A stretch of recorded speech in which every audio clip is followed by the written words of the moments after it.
저번 주 설교를 기억하십니까? 뭐가 기억이 나실까요? 왠지 수업은 아닌데 굳이 눈을 안 맞을 필요는 없는데 뭐가 기억이 나십니까?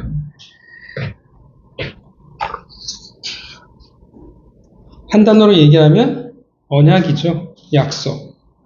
다윗이 다시 기브아로 돌아왔습니다. 이 사실을 좋게 볼 수는 없어요. 왜냐하면 이미 사울과 다윗은 끝난 문제였습니다. 근데 굳이 다시 돌아왔다라는 것은 다윗에게 미련이 남았다라고 말할 수 있습니다. 다윗의 상태예요. 사무엘상 19장부터 보면 계속 뭘 말해주냐면 다윗 상태가 안 좋다라는 것을 계속 말해주고 있습니다. 그래서 굳이 경험하지 않아도 될 일들을 지금 겪고 있다라는 것. 다만 하나님께서 그것을 선하게 사용하고 계신다라는 겁니다. 결국 본문은 요나단을 통해서 하나님이 뭘 하고 계시느냐라고 우리가 물어볼 수 있을 때 바로 언약이었습니다. 요나단은 다윗과 언약을 맺죠. 근데 정말 이상한 언약이었습니다. 왜냐하면 서로의 입장이 뒤바뀌어져 버린 언약이었습니다. 광야에 나가기에 앞서서 이제 하나님이 가르치시는 거예요. 19장에서 뭘 가르치셨냐면 보호에 대해서 말씀하셨어요. 그리고 이제 20장에서는 약속에 대해서 말씀하십니다. 약속을 이루실 것을 믿고 가야 한다라는 겁니다. 물론 지금의 다윗의 실력으로는 그것을 알아들을 수는 없습니다. 그러나 분명 언젠가는 그가 기억해낼 것입니다. 하나님의 약속은 반드시 이루어집니다. 믿으십니까? 네. 예수 그리스도를 통해 언약이 성취되어졌듯이 우리에게 약속하셨던 것은 내가 믿든 못 믿든 하나님은 반드시 지키신다라는 것입니다. 하나님께서 여러분에게 약속하신 말씀이 있을 줄 믿습니다. 그리고 반드시 그 약속을 지키실 줄 믿습니다. 더 나아가 우리가 요나단이 되었으면 좋겠습니다. 요나단은 단지 위로를 말하지 않습니다. 요나단은 하나님을 보게 하는 자예요. 하나님을 만나게 하는 자가 우리가 되어야 한다는 것입니다. 그러니까 나를 통해 어떻게 돼요? 하나님이 보여줘야 되는 거예요. 단지 우리는 내 지체를 위로하기 위해서 보내심을 받은 자들이 아니에요. 우리는 하나님을 경험케 하는 자들이라는 것입니다. 우리를 통해 세상에 하나님이 보여지기를 바랍니다. 하나님은 우리를 사랑하셔서 약속을 맺으셨고 더불어 우리에게 요나단을 주셨습니다. 한 주간 그 언약의 길을 그리고 요나단의 삶을 살아가셨을 줄 믿습니다. 자, 20장에 이제 더 이상 다윗은 사울에게 희망이 없다라는 사실을 그가 이제 깨닫게 되었습니다. 요나단과 언약을 맺었지만 사실 현실에 있어서 그 언약은 아무런 힘이 되어지지 않습니다. 이제 다윗에게 시간이 없어요.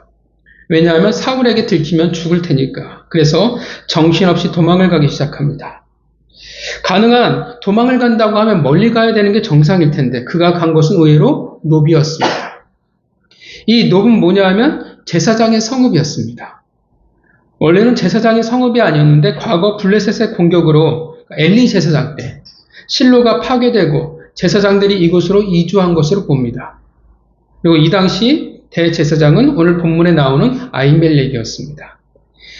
이 아히멜렉은 사사 엘리의 증손자입니다. 엘리의 아들 비느하스의 아들 아히둡, 그리고 아히멜렉이었습니다. 위치로 보면 예루살렘 북쪽 4km, 그리고 사울이 머물고 있는 기브아로부터는 남쪽으로 약 3km 정도에 해당하는 지역이었어요. 그러니까 그 말은 뭐냐면 사실 이 놉은 기브아에서 굉장히 가까운 옆 동네라는 거예요.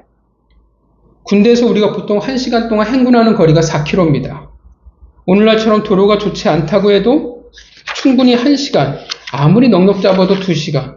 그런데 도망을 가는 사람이 천천히 유람을 하지는 않았을 테니까 1시간 채 걸리지도 않고 이 놉에 도착했을 겁니다.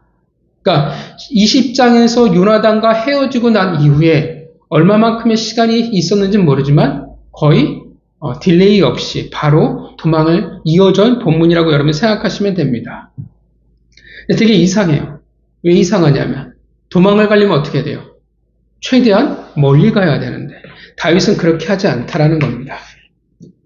그가 높당에 있는 아히멜렉에 갔습니다. 아히멜렉은 떨며 다윗을 맞이합니다. 아마도 정확한 사실은 모르겠지만 사울과 다윗의 관계가 그리 편치 않다라는 사실을 그가 알았을 것입니다. 아히멜렉이 묻습니다. 왜 묻냐면 되게 이상해요. 군대 장관이자 왕의 사위인데 홀로 있다라는 겁니다. 물론 이때 다윗이 혼자 있는 것은 아닙니다. 그의 신복들이 있었어요. 소수지만 지금 이 자리에 없거나 아니면 오고 있는 중이었을 것입니다. 아히멜렉이 질문을 합니다. 그리고 2절에 다윗이 거짓말을 하죠. 사울왕의 명령에 따라 비밀 임무를 수행 중이라고 말합니다. 그러니 아히멜렉이 다른 질문을 더 이상 할 수가 없었습니다. 다윗의 이 거짓말을 아히멜렉은 아무 의심 없이 받아들입니다. 그리고 우리가 알지만 이 거짓말은 나중에 큰 화로 다가오게 됩니다. 자, 그리고 3절에 다윗은 떡 5덩이나 무엇이나 있는 대로 먹을 것을 달라고 말합니다. 얼마나 급히 도망을 했는지 아무런 준비도 없이 정신없이 도망을 쳤다라는 사실을 말해줍니다. 그런데 아히멜렉에는 4절에 보면 보통 떡, 그러니까 우리가 일상생활에 먹는 그런 떡이 없었습니다. 어떤 떡만 있었냐면 거룩한 떡만 있었어요. 매우 특별한 떡이죠. 이 거룩한 떡을 뭐라고 부르냐면 진설병이라고 부릅니다. 이 진설병은 안식일마다 이스라엘의 12지파를 상징하는 떡이며 성소에 드려지게 되어 있습니다.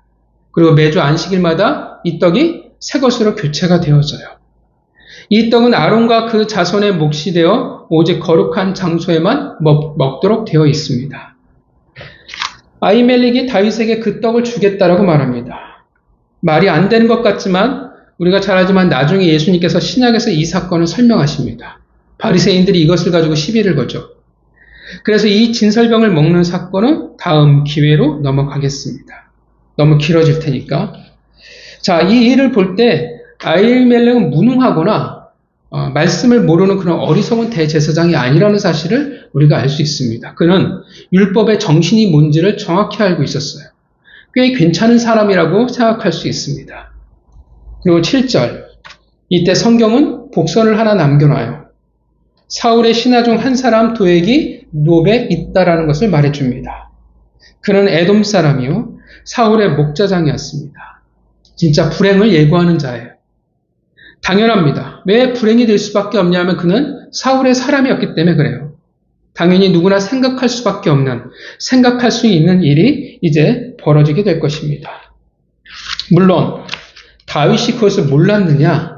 아니요. 사무엘상 22장 22절을 보면 다윗은 도액이 노베에 있다는 것을 알고 있었습니다. 그래서 시편 53편을 보면 도액의 간악함을 하나님께 고발을 합니다. 이제 먹을 것, 식량 문제를 해결하고 나서 다시 아히멜렉에게 물어요. 8절에 뭘 묻습니까? 읽어볼까요? 8절 읽겠습니다. 시작. 다윗이 아히멜렉에게 이르되 여기 당신의 시중에 칼이나 칼이 없나이까. 왕의 일이 급함으로 내가 내 칼과 무기를 가지지 못하였나이다 하니. 아히멜렉에게 무엇을 요구하고 있습니까? 칼을 요구하고 있어요. 얼마나 급했으면 도망을 했을 때 자신의 무기조차 챙기지 못하고 군대 장관이 도망을 친 거예요. 다윗의 칼은 되게 특별하죠. 왜 특별하냐 하면 요나단이 준 칼이었기 때문에 그렇습니다. 매우 특별한 의미가 있는 칼이었는데 그 칼을 챙길 여유조차 없었어요. 자, 그런데 오늘 본문에 나오는 당신의 수중에 창이나 칼이 없나이까는 이렇게 번역이 가능합니다. 그리고 있지 않습니까? 반문하는 거죠. 반문 형태의 질문은 지금 진짜 칼이 있냐 없냐를 묻는 게 아니에요. 다윗은 이미 알고 있다라는 거예요. 여기에 칼이 있다라는 것을 확인하고 있는 겁니다. 다윗은 분명히 뭘 알고 있었냐면 골리앗의 칼이 이곳에 있다라는 사실을 명확히 알고 있었습니다. 아히멜렉이 솔직하게 이야기해 줍니다. 과거 엘라 골짜기 전투에서 내가 골리앗을 죽이고 얻은 칼이 있다라는 겁니다. 그 칼이 보자기에 쌓여 에봇 뒤에 있다고 말해줍니다. 이 사실을 볼 때 다윗이 가지고 있다가 성소에 이 칼을 봉헌했다라는 것을 알 수 있습니다. 다윗이 말합니다. 그 같은 것이 또 없나니 내게 주소서. 당연히 골리앗의 칼은 매우 좋은 칼이었을 거라 생각을 합니다. 본문에 나오지 않지만 다윗은 그 칼을 얻게 됩니다. 자, 본문은 우리에게 뭘 말하고 있을까요? 왜 다윗은 제사장의 성읍인 노브로 도망을 했을까요? 되게 상식적이지 않잖아요. 모르는 곳으로 숨어야 되는데 왜 제사장의 성읍으로 도망을 쳤을까요? 여러분들 어떻게 생각하십니까? 신앙적인 모습이라고 생각을 하십니까? 아버지의 집 어려울 때, 삶이 어려울 때 아버지의 집을 찾아가는 성도들의 모습이라고 혹시 생각이 되십니까? 제사장들이 있는 그곳에 일부러 신앙으로 인해서 찾아갔다고 여러분들 생각하십니까? 여러분들 어떻게 생각하세요? 그렇게 보시는 분들이 꽤나 많으세요. 근데 저는 생각이 다릅니다. 왜냐하면 19장부터 20장에 이르는 다윗의 모습은 우리가 보통 알고 있는 다윗의 모습과 다르기 때문에 그래요.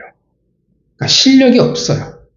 한때는 대단한 신앙을 가지고 있었는데 지금은 바닥으로 내려왔다라는 모습을 계속 보여주고 있기 때문에 그렇습니다. 그리고 오늘 본문에서도 그런 모습들을 계속 우리에게 이야기를 해주고 있어요.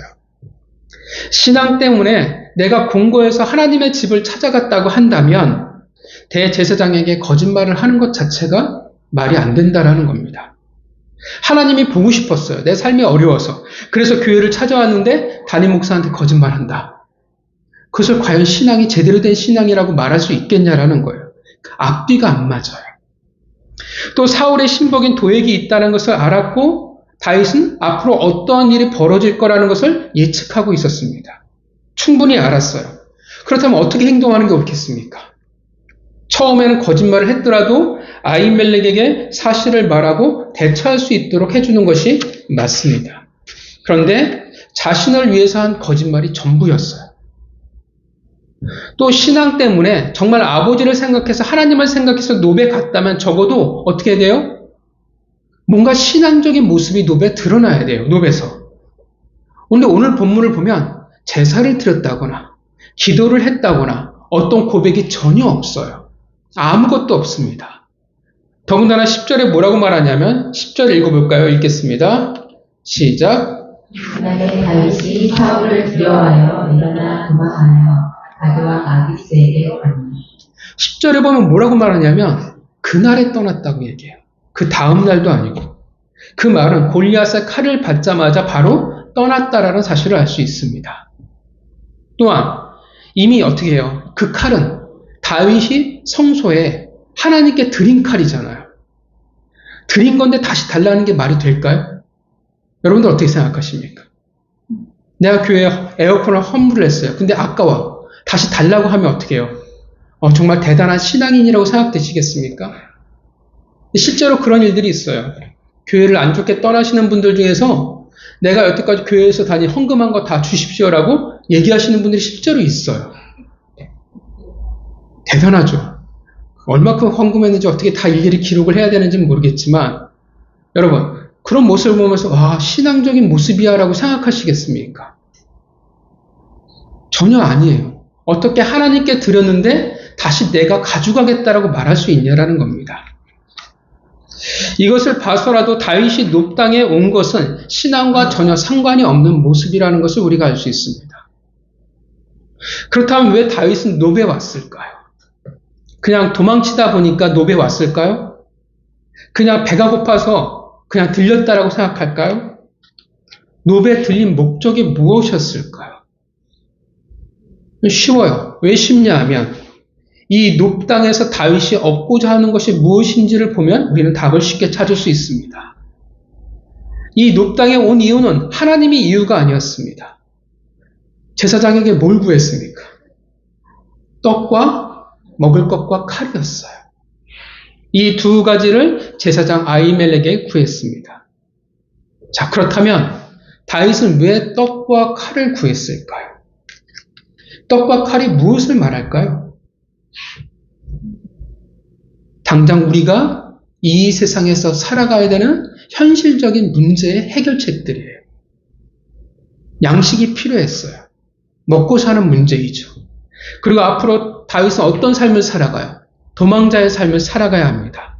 안전하지 않는 삶을 살아야 되는데 이제 뭐가 필요하냐면 나를 보호할 뭔가가 이제 필요하다라는 겁니다. 그전에는 누가 나의 보호자였어요? 하나님인데 이제 어떻게 해요? 하나님을 떠나버렸으니까 칼이 내 보호자가 되는 겁니다. 당연합니다. 이제 신앙이 추락해버린 다윗, 이제 도망자의 삶을 살아가기 시작하면 시작이 뭐냐 하면 그는 뭐로 시작하냐면 떡과 칼로 시작한다라는 겁니다. 그리고 그것을 하나님이 주목하시고 오늘 본문에 적어 놓으시는 거예요. 지금 다윗의 상태는 정상적이지 않습니다. 신앙에 문제가 있다는 것을 우리에게 말해줘요. 그가 왜 광야에 갈 수밖에 없냐를 말해주고 있습니다. 19장부터의 계속된 모습이었어요. 하나님을 향한 반응이 없어요. 여러분 19장부터 쭉 보시면 다윗이 하나님을 향한 반응, 어떤 특별한 것들이 아무것도 없어요. 기브아로 다시 올라갔어요. 그러나 그곳에서 빛나는 것은 다윗이 아니라 요나단이 빛났습니다. 다윗은 오직 억울함만이 가득했어요. 그전에는 뭐랍니까? 만군의 여호와 하나님의 이름으로 골리앗에게 나아갔던 사람이었어요. 하나님의 이름이 그에게 있었는데 이제 본문은 도통 하나님의 이름이 그에게 보이지 않는다라는 거예요. 그런 다윗의 입장에 본다면 떡과 칼이란 바로 이 세상을 살아가는 데 있어서 가장 필요한 것들이었습니다. 물론 신앙이 좋을 때도 떡과 칼은 필요가 없습니까? 아니요. 물론 필요해요. 근데 좀 달라져요. 왜 거짓말을 하면서까지 떡과 칼을 구하고 있겠습니까? 성경에서 다윗은 어떻게 평가받는 왕이었습니까? 여러분, 다윗을 하나님 어떻게 평가하셨어요? 유명한 말이죠. 다윗은 하나님의 마음에 합당한 사람이라고 하나님이 평가하셨습니다. 그래서 모든 열왕들의 기준이 뭐냐면 선한 왕의 기준은 무조건 다 다윗이었어요. 악한 왕의 기준은 북이스라엘의 여로보암이었습니다. 근데 다윗은 분명 나중에 하나님께 분명 하나님의 마음에 합당한 사람이라고 평가를 받지만 아직은 아니라는 사실입니다. 골리앗을 잡을 때만 해도 블레셋과 싸울 때만 해도 찬란했고 그의 신앙은 정말 대단해 보였습니다. 근데 그는 바닥으로 지금 내려앉아 버렸습니다. 신앙이 주저앉아 버리고 말았다라는 겁니다. 그 전에 다윗이 뭐라고 고백했었냐면 사무엘상 17장 46절부터 47절 사무엘상 17장 47절만 우리 같이 읽어보겠습니다. 사무엘상 17장 47절 읽겠습니다. 시작. 또 여호와의 구원하심이 칼과 창에 있지 아니함을 이 우리에게 알게 하리라. 전쟁은 여호와께 속한 것인즉 그가 너희를 우리 손에 넘기시리라. 이게 지금 어떤 본문인지 아시죠? 골리앗을 마주하면서 나아갈 때 그의 고백이었어요. 뭐라고 고백해요? 골리앗을 앞두고 있음에도 불구하고 구원하심은 뭐에 없다고요? 칼과 창에 있지 않다라고 말했어요. 만군의 여호와 하나님의 이름으로 나아갈 때, 함께할 때 다윗은 그렇게 고백할 수 있었습니다. 그런데 오늘 본문은 어떡합니까? 이제 그는 칼을 구하는 자가 되어버리고 말았습니다. 왜입니까? 왜냐하면 이제 더 이상 하나님의 이름을 가지고 나가는 자가 아니기 때문에 그래요. 하나님과 다윗이 함께하고 있지 않다라는 거예요. 그는 지금 하나님과 상관이 없는 상태입니다. 하나님이 함께하시지 않아요. 그 말은 하나님의 보호를 더 이상 그가 모른다라는 겁니다. 신앙이 좋을 때는 어떻게 해요? 하나님이 지켜주시고 나를 인도해 주시는 것을 알아요. 느껴요. 그런데 신앙이 죽어버리면 하루아침에 그 모든 은혜가 다 사라져버립니다. 힘들어버려요. 얼마나 다윗이 힘들었습니까? 버티고 버텼는데 그 좌절감이 얼마나 대단했겠어요. 저는 이 다윗의 좌절감을 보면서 누가 생각이 나냐면 야곱이 생각이 났습니다. 아버지 이삭의 축복을 받았다라고 생각했는데 어떤 상황이 되어져 버렸냐 하면 약속의 땅을 떠나야만 되는 도망자의 삶을 시작했을 때 베델에서의 그 상실감과 절망, 무기력함을 우리가 기억하고 있습니다. 하나님이 함께하지 않을 때 마치 내게는 아무것도 없는 것 같습니다. 나에게 하신 약속의 말씀, 응답이 더 이상 내게 힘이 되어지지 않습니다. 그전에는 하나님이 나를 책임지시고 보호하신다는 것을 굳게 믿었는데 그리고 그것을 믿고 살아갔는데 이제는 더 이상 어떻게 해요? 물음표예요. 모르겠다는 겁니다. 그러니까 뭐가 필요해지기 시작하냐 하면 떡과 칼이 필요하다는 겁니다. 이 세상에서의 먹고 사는 문제, 이 세상에서 나를 지켜나갈 수 있는 것, 이제 이것이 인생의 가장 중요한 것이 우선순위가 되어져 버리고 마는 것입니다. 하나님이 아니라, 하나님의 우선순위가 아니라 내가 이 세상에서 어떻게 살아갈 수 있느냐가 전부가 되어져 버린다는 것입니다. 하나님 없이도 살아가는 방법은 유일하게 뭡니까? 떡과 칼인 거예요. 성경은 뭐라고 말합니까? 사람은 떡으로만 살 것이 아니에요. 다윗이 뭐라고 고백했습니까? 구원은 칼과 창이 있지 않다라고 고백했는데 이제 그 말씀이 그에게 전혀 상관이 없는 것이 되어져 버립니다.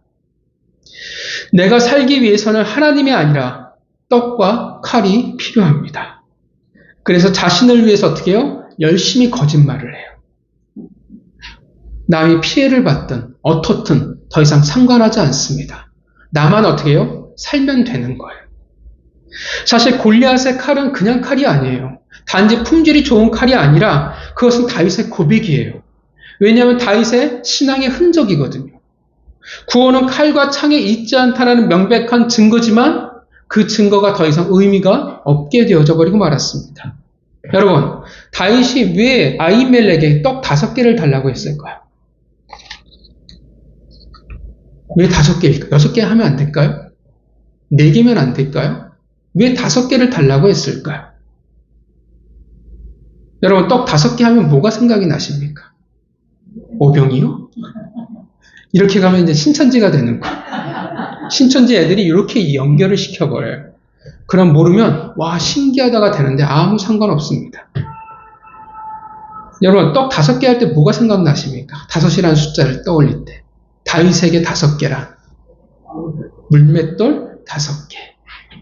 별 의미가 없을 수 있지만 중요한 건 아니에요. 근데 제가 생각해 볼 때 다윗에게서의 이 5이라는 숫자는 다윗이 골리앗에게 나아갈 때 냇가에서 주었던 조약돌 5개를 연상시킵니다. 똑같은 5인데 차이가 생겨요. 그때의 5개는 뭐였냐면 하나님 편에 있었을 때예요. 하나님 편에서 대적을 향해 나아갈 때 내가 중요한 것이 아니라 내가 우선이 아니라 하나님의 나라와 이스라엘을 위해서 그 5개가 사용되어졌는데 이제 5개는 어떻게 됩니까? 하나님을 떠났더니 철저히 그 5개는 나를 위해서만 사용되어지는 것이 되어져 버립니다. 차이가 생겨져요. 같은 5이었는데 퇴색이 되어져 버리고 마는 것입니다. 신앙의 흔적이 어떻게 해요? 위대한 고백들이 아무 의미가 없어져 가는 겁니다. 진짜 이렇게 되는 거죠. 한때는 나도 열심히 했는데 그런 아무 의미 없는 소리가 되어지는 겁니다. 우리도 그렇습니다. 신앙이 믿음이 좋을 때는 내가 어떤 상황이든 세상의 우겨싸움을 당하지 않습니다. 그 은혜 가운데 있으면 내 상황이 절망일지 모르겠지만 그러나 여전히 평안을 누릴 수 있고 하나님으로 살아간다는 담대함을 누리며 우리가 살아갈 수 있어요. 물론 그렇다고 아무것도 안 한다는 말은 아닙니다. 우리는 분명 열심히 살아야 돼요. 우리는 최선을 다해야 됩니다. 그런데 분명한 것은 우리가 진짜 하나님과 함께 있을 때 어떻게 돼요? 삶이 달라져 버린다라는 겁니다. 떡과 칼보다 하나님이 더 중요해요. 우선순위가 달라져 버립니다. 그런데 믿음이 추락해버리면 더 이상 나와 함께 하시는 하나님을 우리는 믿을 수가 없습니다. 그냥 저 세상에 계시는 나와 상관없는 하나님이에요. 하나님을 부인하는 것은 아니에요. 근데 나와 함께 하시는 것을 우리는 더 이상 믿지 않는다라는 겁니다. 그래서 그리스도인들이 그렇게 떡과 칼을 갈구하며 살아가는 겁니다. 먹고 사는 것, 이 세상에서의 보호를 위해서 어떻게 해요? 다윗처럼 수단과 방법을 가리지 않고 세상과 똑같은 모습으로 살아간다라는 겁니다. 어떠한 거짓말을 해서라도 누구를 이용해서라도 혹은 하나님의 것을 이용해 먹어서라도 내가 원하는 것을 얻으려 할 뿐입니다. 그리고 기도도 그렇게 되어져요. 하나님의 나라와 하나님의 뜻이 궁금하지 않아요. 기도의 가장 큰 뜻은 뭐냐면 우리가 왜 기도를 하냐면 하나님의 뜻을 알기 위해서예요. 근데 우리의 기도가 뭐로 바뀌냐면 내가 하고 싶은 것, 이루고 싶은 것이 기도의 전부가 되어져 버립니다. 무슨 말이냐면 온통 관심사가 어떻게 돼요? 하나님에게 있지 않고 세상에 있다라는 것을 말해주는 겁니다. 이 땅은 우리의 전부가 아닙니다. 믿으십니까? 왜 이 땅이 우리의 전부가 될 수 없냐면 이 땅은 종말을 맞이하기 때문에 그래요. 우리의 소속은 어디냐면 이 땅을 살아가지만 이 땅이 아니라 하늘에 있기 때문에 그렇습니다. 이 땅은 어떻게 돼요? 우리에게 맡겨진 것을 관리하는 것뿐이에요. 그래서 우리를 뭐라고 부르냐면 청지기라고 부르는 것입니다. 그런데 문제는 오늘의 삶이 내 전부가 되어져 버립니다. 그래서 하나님이 살아계신 것을 아는데 어떻게 해요? 믿지는 못해요. 여전히 하나님이 살아계시는 것을 알지만 중요한 것은 떡과 칼이 중요할 뿐입니다. 능력과 힘은 더 이상 하나님에게 오는 것이 아니라 떡과 칼에서 능력이 온다라고 생각을 합니다. 그리고 이것이 오늘날 대부분의 그리스도인들의 문제입니다. 누가 이렇게 되어집니까? 누가 이렇게 떡과 칼을 찾아 헤매게 돼 있습니까? 하나님과 함께하지 않는 자가, 하나님을 더 이상 찾지 않는 자들이, 하나님을 떠나버린 자들이 이렇게 되어진다라는 것입니다. 그래서 하나님의 자녀인 것만 이 세상에 어떻게 해요? 방황하게 되어 있습니다. 지금 다윗의 모습과 똑같은 거예요. 하나님이 아닌 다윗은 떡과 칼을 구하는 자가 되어버리고 말았습니다. 안타깝게도. 그래서 다윗은 광야에 갈 수밖에 없는 자라는 것을, 그 사실을 우리에게 말해줍니다. 본문은 하나님을 잊고 떡과 칼을 구하는 자들의 모습을 우리에게 보여주고 있습니다. 그들이 그런 선택을 할 수밖에 없다라는 것을 말해주고 있습니다. 그렇다면 오늘 본문은 그것을 말하고 싶은 것일까요? 그게 가장 중요한 핵심일까요? 중요한 부분이긴 하지만 오늘 본문은 매우 특이한 점이 있어요. 다윗의 관점과 하나님의 관점이 매우 다르다라는 것을 오늘 본문이 이야기를 해주고 있습니다. 자, 하나님의 관점에서 오늘 본문을 좀 보겠습니다. 6절에서 이렇게 말합니다. 6절 읽어보겠습니다. 6절 시작. 제사장이 그 거룩한 떡을 주었으니 거기는 진설병 곧 여호와 앞에서 물려낸 떡밖에 없었으나 이 떡은 거룩 떡을 드리는 날에 물려낸 것이더라. 제사장이 그냥 떡을 주었다고 표현하지 않고 뭐라고 표현하고 있냐 하면 제사장이 그에게 거룩한 떡을 줬다고 표현해요. 이것을 직역하면 이렇게 말합니다. 제사장이 그에게 거룩함을 주었다. 그러니까 직역하면 어떻게 되어지냐면 떡을 줬다라고 표현하지 않아요. 하나님 편에서는 뭐라고 말해요? 거룩함을 줬다라고 이야기를 합니다. 우리가 보기에 본문에 다윗의 관점에서는 그 상황 속에서 무엇이 중요할 것 같냐면 떡이었어요. 당장 떡이 중요해 보입니다. 그래서 떡을 달라고 했어요. 그런데 본문은 사실 그 떡을 중요하게 부각시키는 것이 아니라 무엇을 부각시키고 있냐면 거룩이에요. 거룩을 부각시키고 있습니다. 지금 하나님은 다윗이 아히멜렉에 떡을 달라고 요구했는데 하나님은 아히멜렉을 통해서 다윗에게 거룩함을 주었다라고 말하고 있다는 것입니다. 거룩하지 않은 다윗인데 하나님은 거룩함을 준다라고 말합니다. 떡이 아닌 거룩을 주었다라고 말합니다. 우리는 단지 나의 필요, 내 먹고 사는 문제를 바라볼 뿐이었을 텐데 그들은 알지 못하지만 하나님은 지금 그곳에서 거룩함을 담아내고 계신다라는 것입니다. 재미있는 표현이에요. 다윗의 편에서는 관점에서는 떡인데 하나님의 관점에서는 거룩이었습니다.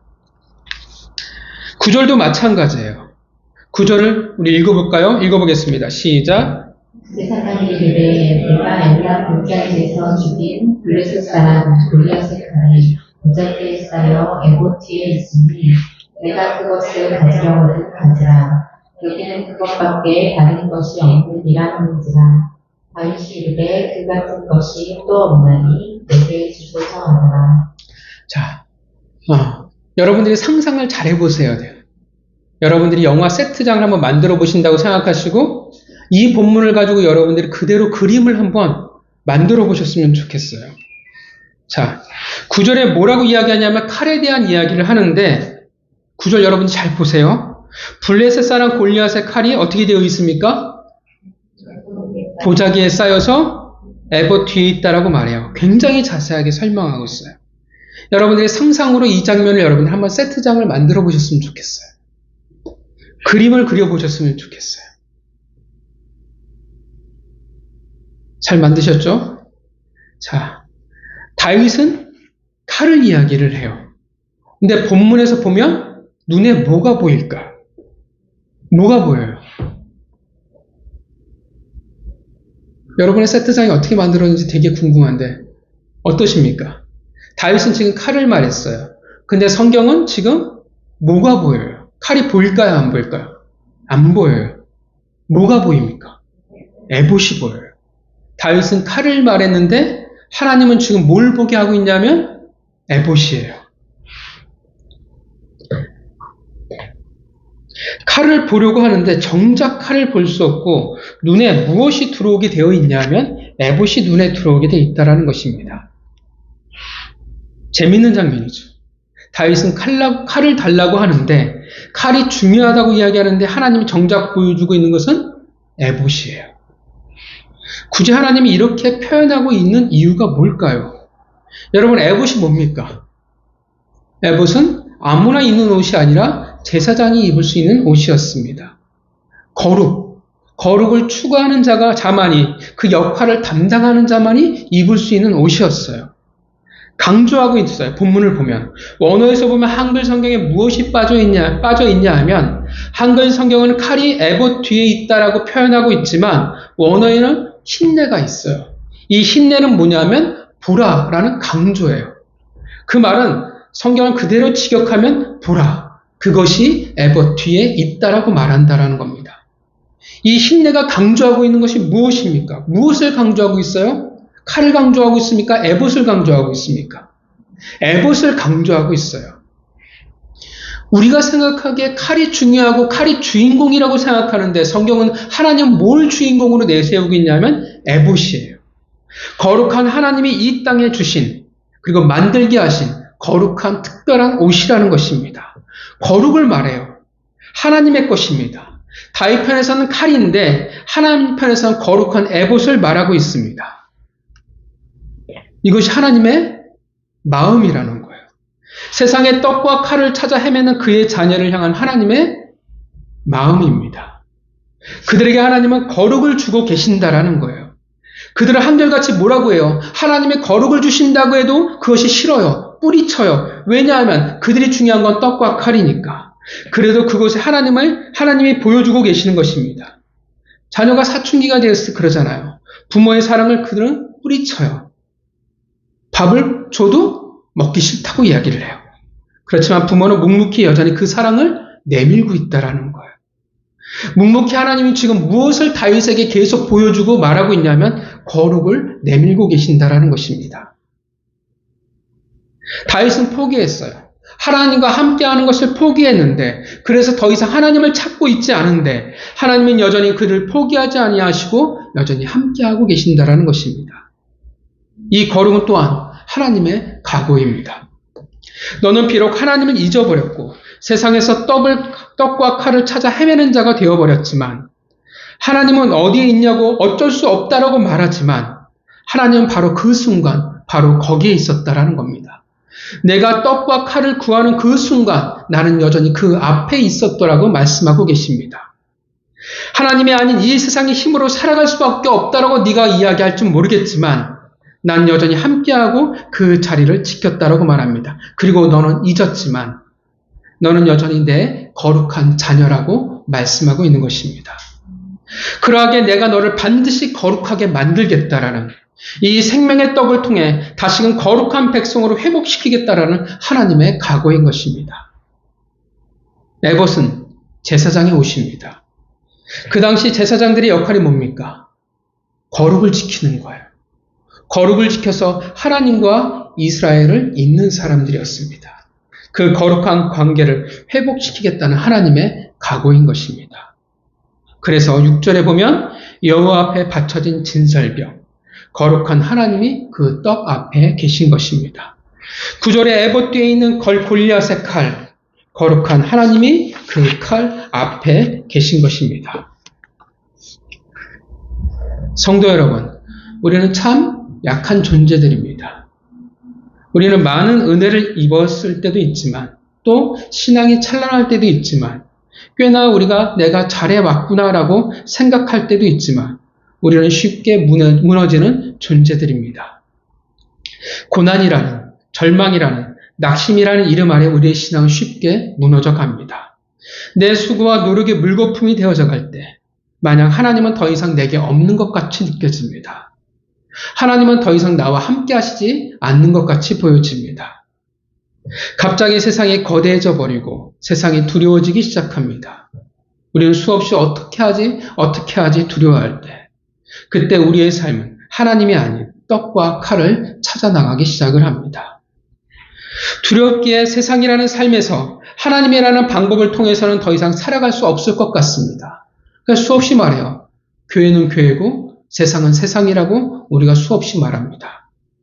하나님을 통해서는 왠지 세상에서 내가 뒤처질 것 같고 구닥다리가 될 것 같습니다. 하나님은 이제 더 이상 거룩한 관계가 아니라 종교가 되어져 버립니다. 그때 더 이상 하나님과 함께하는 거룩한 삶에 관심을 두지 않고 우리가 살아갈 때 우리는 이 세상이 말하는 떡과 칼을 찾아 헤매는 자가 되어질 것입니다. 광야에 가야만 하는 수많은 이유를 우리는 만들고 우리는 선택해 버릴 것입니다. 여러분, 내가 문득 나를 보니까 내가 떡과 칼을 찾아 헤매는 자가 되어 있는 모습을 보게 된다면, 물론 다시 한번 말씀드리지만 그리스도인들이 떡과 칼이 필요 없는 자라고 말씀만 드리는 것은 아니에요. 그런데 하나님을 찾는 것이 아니라 떡과 칼을 찾아 헤매는 자가 되었다라는 것을 보게 된다면 우리가 알아야 돼요. 아, 내가 지금 하나님을 떠나 있구나.